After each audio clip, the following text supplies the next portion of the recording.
Assalamualaikum dan salam sejahtera murid-murid. Waalaikumsalam warahmatullahi wabarakatuh. Terima kasih. Jadi hari ini kita akan mengadakan satu aktiviti, iaitu aktiviti flashcard.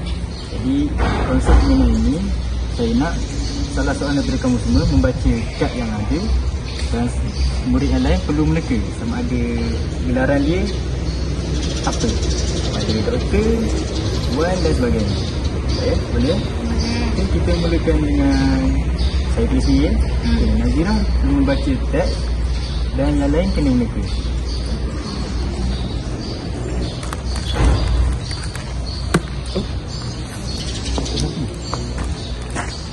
Okay.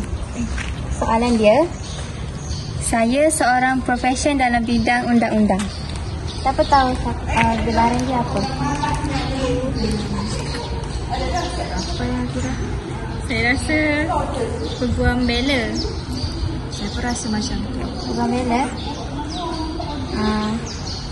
Jawapan dia yang Atira yang Buddha bagi tahu peguam bela tu betul. Lepas tu ada satu lagi, peguam cara. Jadinya peguam bela dengan peguam cara ni dua-dua jawatan ni dia ada tugasan yang berlainan. Peguam cara ni dia merupakan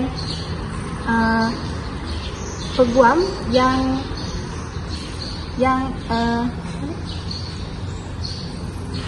menulis dokumen undang-undang. Contohnya macam dokumen wasiat ataupun dokumen jualan tanah. Kalau peguam bela ni adalah peguam yang membela klien-klien dia dalam mahkamah. Itu saja. Terima kasih Nazira kerana yang begitu jelas. Baik, jawapan yang diberikan oleh Atira tepat, iaitu peguam dan pengacara. Jadi seterusnya saya ingin Udahlah pula yang akan baca teks tersebut dan Nazira dan Atira perlu meneka apakah gelaran yang terdapat dalam teks tersebut.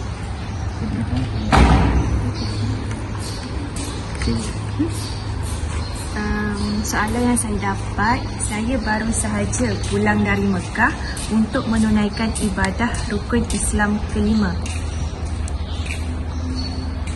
Korang rasa apa panggilan yang sesuai?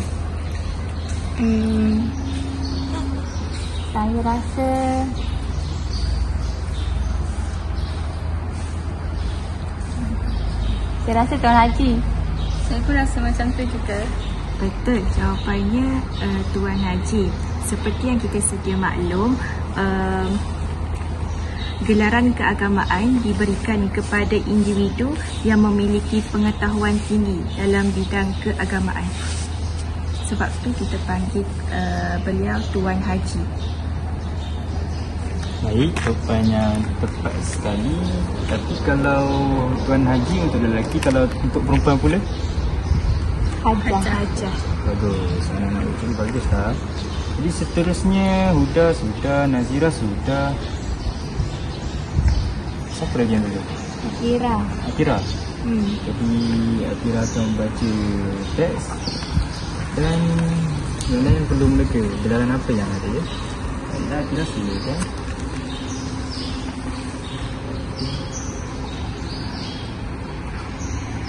Saya merupakan penerima gelaran kehormat tertinggi di Malaysia. Siapakah saya? Saya tak pastilah Atira Datuk kot. Kalau jawapan Huda? Saya rasa Tun. Betul. Jawapannya Tun. Alah. Tak apa Nazira, cuba lagi. Jadi, gelaran Tun ni merupakan gelaran kurniaan kerajaan yang melambangkan penghormatan dan pengiktirafan kepada seseorang. Tun ni merupakan gelaran yang tertinggi di Malaysia kerana banyak berjasa kepada negara. Saya rasa itu sahaja cikgu. Baiklah, terima kasih. Cikgu ada sedikit pertanyaan. Untuk gelaran Tun, siapakah yang kamu tahu yang mendapat gelaran Tun? Tun Dr. Mahathir Mohamad. Betul? Salah seorang lagi? Oh, itu betul juga. Dan seorang lagi ialah Tun Dai. Dan untuk Datuk pula, siapa yang dapat gelaran Datuk pula? Yang penyanyi terkenal? Datuk Siti Nurhaliza. Kalau yang pelajar laris, Datuk Ali Sukri. Datuk Ida yang gelak dia. Okey, dah tak boleh fikir. Betul sekali murid semua. Jadi itulah aktiviti kita pada hari ini. Nampaknya kamu semua telah mengetahui apa itu gelaran untuk orang yang mempunyai pangkat dan sebagainya. Baiklah, itu saja. Terima kasih. Terima kasih. Sama.